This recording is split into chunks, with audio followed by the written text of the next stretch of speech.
ಮಾಡ್ತಾರೆ ವಿಜಯಲಕ್ಷ್ಮಿ A2 ಆರೋಪಿ ಪವಿತ್ರ ಗೌಡಗೆ ಜಾಮೀನು ಸಿಗುತ್ತಾ ಇವತ್ತು?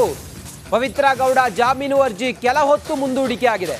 ಕೆಲ ಹೊತ್ತಿನ ಬಳಿಕ ಮತ್ತೆ ಬೇಲ್ ಅರ್ಜಿ ವಿಚಾರಣೆಯನ್ನ ಮಾಡ್ತಾರೆ. ಇವತ್ತು ಲಿಪ್ಸ್ಟಿಕ್ ರಾಣಿಗೆ ಜಾಮೀನು ಸಿಗುತ್ತಾ ಅಥವಾ ಸಿಗಲ್ವಾ? A2 ಆರೋಪಿ ಪವಿತ್ರ ಗೌಡಗೆ ಜಾಮೀನು ಸಿಗುತ್ತಾ ಸಿಗಲ್ವಾ ಅನ್ನೋದು ಭಾರಿ ಕುತೂಹಲ. ದರ್ಶನ್ ಜಾಮೀನು ಅರ್ಜಿ ವಿಚಾರಣೆ ನಡೀತು.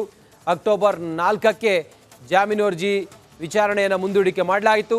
ಮತ್ತೊಂದು ಕಡೆಯಲ್ಲಿ ಪವಿತ್ರ ಗೌಡ ಜಾಮೀನು ಅರ್ಜಿ ವಿಚಾರಣೆ ಕೂಡ ಇವತ್ತು ನಡೀತಾ ಇದೆ. ಏನಾಗುತ್ತೆ ಅನ್ನೋದು ಭಾರಿ ಕುತೂಹಲ. ಮತ್ತೆ ಸಂಪರ್ಕದಲ್ಲಿದ್ದಾರೆ ನಾಗೇಂದ್ರ ಬಾಬು, ಪವಿತ್ರ ಗೌಡ ಜಾಮೀನು ಅರ್ಜಿ ಏನಾಗಬಹುದು ಇವತ್ತು? ಜಾಮೀನಾಗೋ ಸಾಧ್ಯತೆ ಏನಾದರೂ ಇದೆಯಾ? ಏನೇನು ಪ್ರಬಲ ವಾದವನ್ನು ಮಂಡಿಸಬಹುದು ಪವಿತ್ರ ಗೌಡ ಪರವಾದ ವಕೀಲರು?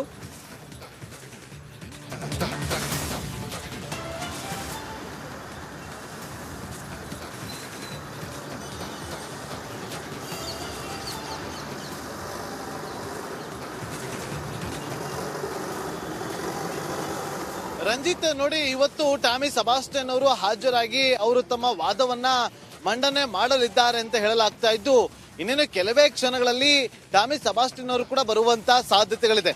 ರಂಜಿತ್ ನೋಡಿ, ಇಲ್ಲಿ ಪ್ರಮುಖವಾಗಿ ಚಾರ್ಜ್ ಶೀಟ್ ನ ವಿಚಾರವನ್ನ ಮುಂದಿಟ್ಟುಕೊಂಡು ನೋಡಿ, ಇದೇ ತಿಂಗಳ 5ನೇ ತಾರೀಕು ಚಾರ್ಜ್ ಶೀಟ್ ಸಲ್ಲಿಕೆ ಆಗಿತ್ತು ಕೋರ್ಟ್ಗೆ. ಆ ಚಾರ್ಜ್ ಶೀಟ್ ನಲ್ಲಿರುವಂತ ಪವಿತ್ರ ಗೌಡಾಳ ಸ್ವಇಚ್ಛಾ ಹೇಳಿಕೆಯನ್ನ ಎಲ್ಲವನ್ನು ಕೂಡ ಆಧಾರವಾಗಿಟ್ಟುಕೊಂಡು ಅದರ ಮೇಲೆ ಟಾಮಿ ಸಬಾಸ್ಟಿಯನ್ ಅವರು ಅಂದ್ರೆ ಪವಿತ್ರ ಗೌಡ ಪರ ವಕೀಲರು ತಮ್ಮ ವಾದವನ್ನ ಮಂಡನೆ ಮಾಡಲಿದ್ದಾರೆ. ನೋಡಿ, ಪ್ರಮುಖವಾಗಿ ಇಲ್ಲಿ ಒಂದಷ್ಟು ವಿಚಾರವನ್ನ ಪ್ರಸ್ತಾಪ ಮಾಡಬಹುದು. ಚಿತ್ರದುರ್ಗ ಮೂಲದ ರೇಣುಕಾಸ್ವಾಮಿ ಕೊಲೆ ಪ್ರಕರಣ ಸಂದರ್ಭದಲ್ಲಿ ಕೊಲೆ ಆದಂತ ಸಂದರ್ಭದಲ್ಲಿ ಇಲ್ಲಿ ಪವಿತ್ರ ಗೌಡ ಇರ್ಲಿಲ್ಲ ಅನ್ನುವ ವಿಚಾರವನ್ನ ಪ್ರಸ್ತಾಪ ಮಾಡಬಹುದು. ಜೊತೆಗೆ ಮಹಿಳೆ ಅನ್ನೋ ಕಾರಣಕ್ಕೋಸ್ಕರ ಅವರ ಕುಟುಂಬದ ಜವಾಬ್ದಾರಿ ಪವಿತ್ರ ಗೌಡಾಳೆ ಒತ್ತಿಕೊಂಡಿರುವಂತ ಹಿನ್ನೆಲೆಯಲ್ಲಿ ಜಾಮೀನು ಕೊಡಬೇಕು ಅಂತೇಳಿ ಮನವಿಯನ್ನು ಕೂಡ ಮಾಡ್ಕೊಳ್ಬಹುದು. ಜೊತೆಗೆ ಇಲ್ಲಿ ಪ್ರಮುಖವಾಗಿ ಕೇವಲ ಇಲ್ಲಿ ರೇಣುಕಾಸ್ವಾಮಿ ಸಂದೇಶವನ್ನ ಕಳಿಸಿದ ಅಂತೇಳಿ ಆಕ್ರೋಶಗೊಂಡು ಕೇವಲ ಆಕೆ ಒಂದೆರಡು ಏಟನ್ನ ಹೊಡೆದಿರಬಹುದು ವಿನಃ ಕೊಲೆಗೆ ಅದು ಕಾರಣ ಅಲ್ಲ ಅನ್ನುವ ವಿಚಾರವನ್ನ ಕೂಡ ಇಲ್ಲಿ ಪ್ರಸ್ತಾಪ ಮಾಡ್ತಾರೆ. ಯಾಕೆಂದ್ರೆ ಇಲ್ಲಿ ಧನರಾಜ್ ಅನ್ನುವ ವ್ಯಕ್ತಿ ಆರೋಪಿ, 5ನೇ ನಂಬರ್ ಆರೋಪಿ ಧನರಾಜ್ ಒಂದು ಎಲೆಕ್ಟ್ರಿಕ್ ಶಾಕ್ ಅನ್ನ ಕೊಡುವ ಮೂಲಕ ಆ ರೀತಿಯಾದಂತ ಕೃತ್ಯವನ್ನ ಕೂಡ ಆತ ಬೆಸಗಿದ್ದ. ಹಾಗಾಗಿ ಇಲ್ಲಿ ಪವಿತ್ರ ಗೌಡಾಳನ್ನ ನಟ ದರ್ಶನ್ ಕರ್ಕೊಂಡ್ ಬಂದಿದ್ರು, ರೇಣುಕಾಸ್ವಾಮಿನ ಕಿಡ್ನಾಪ್ ಮಾಡ್ಕೊಂಡ್ಬಂದು ಪಟ್ಟಣಗೆರೆ ಶೆಡ್ ನಲ್ಲಿ ಇರಿಸಿದ್ರು. ಹಾಗಾಗಿ ನಾನು ಅಲ್ಲಿ ನೋಡೋದಕ್ಕೆ ಅಂತ ಹೋಗಿದ್ದೆ. ಆ ಸಂದರ್ಭದಲ್ಲಿ ಕೋಪದಿಂದ ಒಂದೆರಡು ಏಟನ್ನ ಹೊಡೆದಿದ್ದೀನಿ ಅಂತ ಒಂದು ಹೇಳಿಕೆಯನ್ನ ಕೊಡೋ ಮೂಲಕ, ಜೊತೆಗೆ ಆತ ಸಾವಿಗೀಡಾದಾಗ ನಾನು ಆ ಸ್ಥಳದಲ್ಲಿ ಇರಲಿಲ್ಲ, ನಾನಿದ್ದಂತ ಸಂದರ್ಭದಲ್ಲಿ ಆತ ಇನ್ನೂ ಕೂಡ ಬದುಕಿದ್ದ, ಅಲ್ಲಿಂದ ತೆರಳಿದ ಮೇಲೆ ಇದೆಲ್ಲವೂ ಕೂಡ ಆಗಿರಬಹುದು ಅಂತೇಳಿ ಆಕೆ ಕೂಡ ಒಂದಷ್ಟು ವಿಚಾರವನ್ನ ವಿಚಾರಣೆ ಸಂದರ್ಭದಲ್ಲಿ ಪ್ರಸ್ತಾಪ ಮಾಡಿದ್ದು, ಸ್ವಇಚ್ಛೆ ಹೇಳಿಕೆಯಲ್ಲಿ ಕೂಡ ಇದೇ ವಿಚಾರವನ್ನ ಪ್ರಸ್ತಾಪ ಮಾಡಿರುವಂತಹ ಹಿನ್ನೆಲೆಯಲ್ಲಿ ಈ ಒಂದು ವಿಚಾರಗಳನ್ನ, ಈ ಒಂದು ಅಂಶಗಳನ್ನ ಇವತ್ತು ಪವಿತ್ರ ಗೌಡ ಪರ ವಕೀಲರು ಅದನ್ನ ಮೆನ್ಷನ್ ಮಾಡುವ ಮೂಲಕ ಹಾಗಾಗಿ ಆಕೆಗೆ ಜಾಮೀನು ಕೊಡಬೇಕು ಅಂತೇಳಿ ವಾದವನ್ನ ಮಂಡಿಸಬಹುದು. ಒಂದು ವೇಳೆ ದರ್ಶನ್ ಪರ ವಕೀಲರು ವಾದ ಮಂಡನೆ ಆದ ಬಳಿಕ ಅದಕ್ಕೆ ಪಬ್ಲಿಕ್ ಪ್ರಾಸಿಕ್ಯೂಟರ್ ಏನಾದರೂ ಆಕ್ಷೇಪಣೆಯನ್ನ ವ್ಯಕ್ತಪಡಿಸಿದೆ ಆದ್ರೆ ಮತ್ತೊಮ್ಮೆ ವಿಚಾರಣೆ ಮುಂದೂಡುವಂತ ಸಾಧ್ಯತೆ ಇರುತ್ತೆ. ಮತ್ತೊಂದು ಕಡೆ ರಂಜಿತ್ ನೋಡಿ, ಈ ಒಂದು ಪ್ರಕರಣದಲ್ಲಿ 17 ಜನ ಆರೋಪಿಗಳ ಪೈಕಿ 15, 16, 17 ಆರೋಪಿಗಳಿಗೆ ಈಗ ಆಲ್ರೆಡಿ ಜಾಮೀನು ಸಿಕ್ಕಿರುವಂತಹ ಹಿನ್ನೆಲೆಯಲ್ಲಿ A1 ಆರೋಪಿ ಪವಿತ್ರ ಗೌಡ ಇದ್ರೂ ಕೂಡ ಇಲ್ಲಿ ಮಹಿಳೆ ಅನ್ನುವ ವಿಚಾರವನ್ನ ಮುಂದಿಟ್ಟುಕೊಂಡು ಜಾಮೀನು ಕೊಡಿ ಅಂತೇಳಿ ಮನವಿಯನ್ನ ಸಲ್ಲಿಸಬಹುದು. ಹಾಗಾಗಿ ಜಾಮೀನು ಸಿಗುತ್ತಾ ಇಲ್ವಾ ಅನ್ನೋದು ಬಹಳಷ್ಟು ಕುತೂಹಲವನ್ನ ಕೆರಳಿಸಿದೆ. Ranjit. Okay Nagendra Babu, thank you ತಮ್ಮೆಲ್ಲ ಮಾಹಿತಿಗಾಗಿ. ಮಾಡ್ತಾರೆ ವಿಜಯಲಕ್ಷ್ಮಿ. A2 ಆರೋಪಿ ಪವಿತ್ರ ಗೌಡಗೆ ಜಾಮೀನು ಸಿಗುತ್ತಾ ಇವತ್ತು? ಪವಿತ್ರ ಗೌಡ ಜಾಮೀನು ಅರ್ಜಿ ಕೆಲ ಹೊತ್ತು ಮುಂದೂಡಿಕೆ ಆಗಿದೆ. ಕೆಲ ಹೊತ್ತಿನ ಬಳಿಕ ಮತ್ತೆ ಬೇಲ್ ಅರ್ಜಿ ವಿಚಾರಣೆಯನ್ನ ಮಾಡ್ತಾರೆ. ಇವತ್ತು ಲಿಪ್ಸ್ಟಿಕ್ ರಾಣಿಗೆ ಜಾಮೀನು ಸಿಗುತ್ತಾ ಅಥವಾ ಸಿಗಲ್ವಾ? A2 ಆರೋಪಿ ಪವಿತ್ರ ಗೌಡಗೆ ಜಾಮೀನು ಸಿಗುತ್ತಾ ಸಿಗಲ್ವಾ ಅನ್ನೋದು ಭಾರಿ ಕುತೂಹಲ. ದರ್ಶನ್ ಜಾಮೀನು ಅರ್ಜಿ ವಿಚಾರಣೆ ನಡೀತು. ಅಕ್ಟೋಬರ್ 4ಕ್ಕೆ ಜಾಮೀನು ಅರ್ಜಿ ವಿಚಾರಣೆಯನ್ನು ಮುಂದೂಡಿಕೆ ಮಾಡಲಾಯಿತು. ಮತ್ತೊಂದು ಕಡೆಯಲ್ಲಿ ಪವಿತ್ರ ಗೌಡ ಜಾಮೀನು ಅರ್ಜಿ ವಿಚಾರಣೆ ಕೂಡ ಇವತ್ತು ನಡೀತಾ ಇದೆ. ಏನಾಗುತ್ತೆ ಅನ್ನೋದು ಭಾರಿ ಕುತೂಹಲ. ಮತ್ತೆ ಸಂಪರ್ಕದಲ್ಲಿದ್ದಾರೆ ನಾಗೇಂದ್ರ ಬಾಬು, ಪವಿತ್ರ ಗೌಡ ಜಾಮೀನು ಅರ್ಜಿ ಏನಾಗಬಹುದು ಇವತ್ತು? ಜಾಮೀನಾಗೋ ಸಾಧ್ಯತೆ ಏನಾದರೂ ಇದೆಯಾ? ಏನೇನು ಪ್ರಬಲ ವಾದವನ್ನು ಮಂಡಿಸಬಹುದು ಪವಿತ್ರ ಗೌಡ ಪರವಾದ ವಕೀಲರು?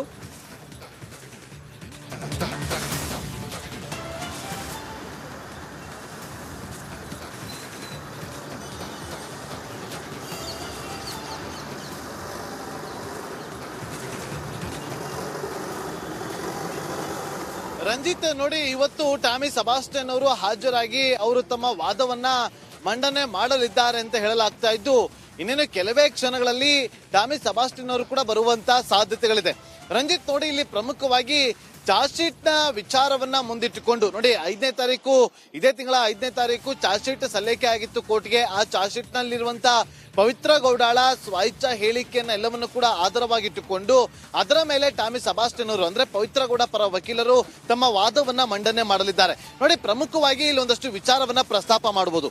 ಚಿತ್ರದುರ್ಗ ಮೂಲದ ರೇಣುಕಾಸ್ವಾಮಿ ಕೊಲೆ ಪ್ರಕರಣ ಸಂದರ್ಭದಲ್ಲಿ ಕೊಲೆ ಆದಂತ ಸಂದರ್ಭದಲ್ಲಿ ಇಲ್ಲಿ ಪವಿತ್ರ ಗೌಡ ಇರ್ಲಿಲ್ಲ ಅನ್ನುವ ವಿಚಾರವನ್ನ ಪ್ರಸ್ತಾಪ ಮಾಡಬಹುದು. ಜೊತೆಗೆ ಮಹಿಳೆ ಅನ್ನೋ ಕಾರಣಕ್ಕೋಸ್ಕರ ಅವರ ಕುಟುಂಬದ ಜವಾಬ್ದಾರಿ ಪವಿತ್ರ ಗೌಡಾಳೆ ಒತ್ತಿಕೊಂಡಿರುವಂತ ಹಿನ್ನೆಲೆಯಲ್ಲಿ ಜಾಮೀನು ಕೊಡಬೇಕು ಅಂತೇಳಿ ಮನವಿಯನ್ನು ಕೂಡ ಮಾಡ್ಕೊಳ್ಬಹುದು.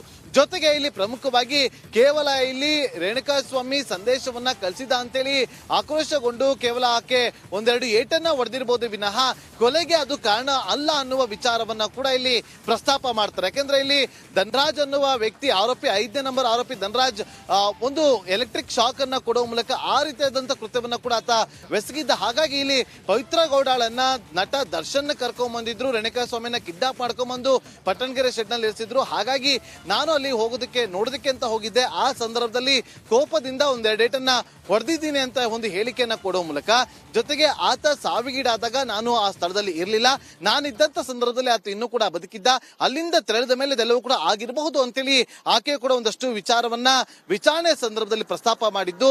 ಸ್ವಇಚ್ಛೆ ಹೇಳಿಕೆಯಲ್ಲಿ ಕೂಡ ಇದೇ ವಿಚಾರವನ್ನ ಪ್ರಸ್ತಾಪ ಮಾಡಿರುವಂತಹ ಹಿನ್ನೆಲೆಯಲ್ಲಿ ಈ ಒಂದು ವಿಚಾರಗಳನ್ನ ಈ ಒಂದು ಅಂಶಗಳನ್ನ ಇವತ್ತು ಪವಿತ್ರಗೌಡ ಪರ ವಕೀಲರು ಅದನ್ನ ಮೆನ್ಷನ್ ಮಾಡುವ ಮೂಲಕ ಹಾಗಾಗಿ ಆಕೆಗೆ ಜಾಮೀನು ಕೊಡಬೇಕು ಅಂತೇಳಿ ವಾದವನ್ನ ಮಂಡಿಸಬಹುದು. ಒಂದು ವೇಳೆ ದರ್ಶನ್ ಪರ ವಕೀಲರು ವಾದ ಮಂಡನೆ ಆದ ಬಳಿಕ ಅದಕ್ಕೆ ಪಬ್ಲಿಕ್ ಪ್ರಾಸಿಕ್ಯೂಟರ್ ಏನಾದರೂ ಆಕ್ಷೇಪಣೆಯನ್ನ ವ್ಯಕ್ತಪಡಿಸಿದೆ ಆದ್ರೆ ಮತ್ತೊಮ್ಮೆ ವಿಚಾರಣೆ ಮುಂದೂಡುವಂತ ಸಾಧ್ಯತೆ ಇರುತ್ತೆ. ಮತ್ತೊಂದು ಕಡೆ ರಂಜಿತ್ ನೋಡಿ, ಈ ಒಂದು ಪ್ರಕರಣದಲ್ಲಿ 17 ಜನ ಆರೋಪಿಗಳ ಪೈಕಿ 15, 16, 17 ಆರೋಪಿಗಳಿಗೆ ಈಗ ಆಲ್ರೆಡಿ ಜಾಮೀನು ಸಿಕ್ಕಾಗಿರುವಂತಹ ಹಿನ್ನೆಲೆಯಲ್ಲಿ A1 ಆರೋಪಿ ಪವಿತ್ರಗೌಡ ಇದ್ರೂ ಕೂಡ ಇಲ್ಲಿ ಮಹಿಳೆ ಅನ್ನುವ ವಿಚಾರವನ್ನ ಮುಂದಿಟ್ಟುಕೊಂಡು ಜಾಮೀನು ಕೊಡಿ ಅಂತೇಳಿ ಮನವಿಯನ್ನ ಸಲ್ಲಿಸಬಹುದು. ಹಾಗಾಗಿ ಜಾಮೀನು ಸಿಗುತ್ತಾ ಇಲ್ವಾ ಅನ್ನೋದು ಬಹಳಷ್ಟು ಕುತೂಹಲವನ್ನ ಕೆರಳಿಸಿದೆ. Ranjit. Okay Nagendra Babu, thank you ತಮ್ಮೆಲ್ಲ ಮಾಹಿತಿಗಾಗಿ. ಮಾಡ್ತಾರೆ ವಿಜಯಲಕ್ಷ್ಮಿ. A2 ಆರೋಪಿ ಪವಿತ್ರ ಗೌಡಗೆ ಜಾಮೀನು ಸಿಗುತ್ತಾ ಇವತ್ತು? ಪವಿತ್ರ ಗೌಡ ಜಾಮೀನು ಅರ್ಜಿ ಕೆಲ ಹೊತ್ತು ಮುಂದೂಡಿಕೆ ಆಗಿದೆ. ಕೆಲ ಹೊತ್ತಿನ ಬಳಿಕ ಮತ್ತೆ ಬೇಲ್ ಅರ್ಜಿ ವಿಚಾರಣೆಯನ್ನ ಮಾಡ್ತಾರೆ. ಇವತ್ತು ಲಿಪ್ಸ್ಟಿಕ್ ರಾಣಿಗೆ ಜಾಮೀನು ಸಿಗುತ್ತಾ ಅಥವಾ ಸಿಗಲ್ವಾ? A2 ಆರೋಪಿ ಪವಿತ್ರ ಗೌಡಗೆ ಜಾಮೀನು ಸಿಗುತ್ತಾ ಸಿಗಲ್ವಾ ಅನ್ನೋದು ಭಾರಿ ಕುತೂಹಲ. ದರ್ಶನ್ ಜಾಮೀನು ಅರ್ಜಿ ವಿಚಾರಣೆ ನಡೀತು. ಅಕ್ಟೋಬರ್ 4ಕ್ಕೆ ಜಾಮೀನು ಅರ್ಜಿ ವಿಚಾರಣೆಯನ್ನು ಮುಂದೂಡಿಕೆ ಮಾಡಲಾಯಿತು. ಮತ್ತೊಂದು ಕಡೆಯಲ್ಲಿ ಪವಿತ್ರ ಗೌಡ ಜಾಮೀನು ಅರ್ಜಿ ವಿಚಾರಣೆ ಕೂಡ ಇವತ್ತು ನಡೀತಾ ಇದೆ. ಏನಾಗುತ್ತೆ ಅನ್ನೋದು ಭಾರಿ ಕುತೂಹಲ. ಮತ್ತೆ ಸಂಪರ್ಕದಲ್ಲಿದ್ದಾರೆ ನಾಗೇಂದ್ರ ಬಾಬು, ಪವಿತ್ರ ಗೌಡ ಜಾಮೀನು ಅರ್ಜಿ ಏನಾಗಬಹುದು ಇವತ್ತು? ಜಾಮೀನಾಗೋ ಸಾಧ್ಯತೆ ಏನಾದರೂ ಇದೆಯಾ? ಏನೇನು ಪ್ರಬಲ ವಾದವನ್ನು ಮಂಡಿಸಬಹುದು ಪವಿತ್ರ ಗೌಡ ಪರವಾದ ವಕೀಲರು?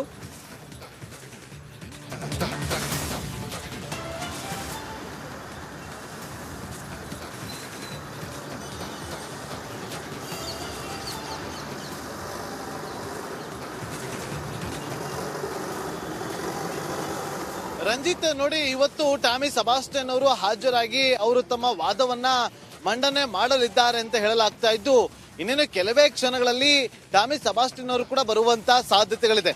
ರಂಜಿತ್ ನೋಡಿ, ಇಲ್ಲಿ ಪ್ರಮುಖವಾಗಿ ಚಾರ್ಜ್ ಶೀಟ್ ನ ವಿಚಾರವನ್ನ ಮುಂದಿಟ್ಟುಕೊಂಡು ನೋಡಿ, ಇದೇ ತಿಂಗಳ 5ನೇ ತಾರೀಕು ಚಾರ್ಜ್ ಶೀಟ್ ಸಲ್ಲಿಕೆ ಆಗಿತ್ತು ಕೋರ್ಟ್ಗೆ. ಆ ಚಾರ್ಜ್ ಶೀಟ್ ನಲ್ಲಿರುವಂತ ಪವಿತ್ರ ಗೌಡಾಳ ಸ್ವಾಯಿಚ್ಛ ಹೇಳಿಕೆಯನ್ನ ಎಲ್ಲವನ್ನು ಕೂಡ ಆಧಾರವಾಗಿಟ್ಟುಕೊಂಡು ಅದರ ಮೇಲೆ ಟಾಮಿ ಸಬಾಸ್ಟಿಯನ್ ಅವರು ಅಂದ್ರೆ ಪವಿತ್ರ ಗೌಡ ಪರ ವಕೀಲರು ತಮ್ಮ ವಾದವನ್ನ ಮಂಡನೆ ಮಾಡಲಿದ್ದಾರೆ. ನೋಡಿ, ಪ್ರಮುಖವಾಗಿ ಇಲ್ಲಿ ಒಂದಷ್ಟು ವಿಚಾರವನ್ನ ಪ್ರಸ್ತಾಪ ಮಾಡಬಹುದು. ಚಿತ್ರದುರ್ಗ ಮೂಲದ ರೇಣುಕಾಸ್ವಾಮಿ ಕೊಲೆ ಪ್ರಕರಣ ಸಂದರ್ಭದಲ್ಲಿ ಕೊಲೆ ಆದಂತ ಸಂದರ್ಭದಲ್ಲಿ ಇಲ್ಲಿ ಪವಿತ್ರ ಗೌಡ ಇರ್ಲಿಲ್ಲ ಅನ್ನುವ ವಿಚಾರವನ್ನ ಪ್ರಸ್ತಾಪ ಮಾಡಬಹುದು.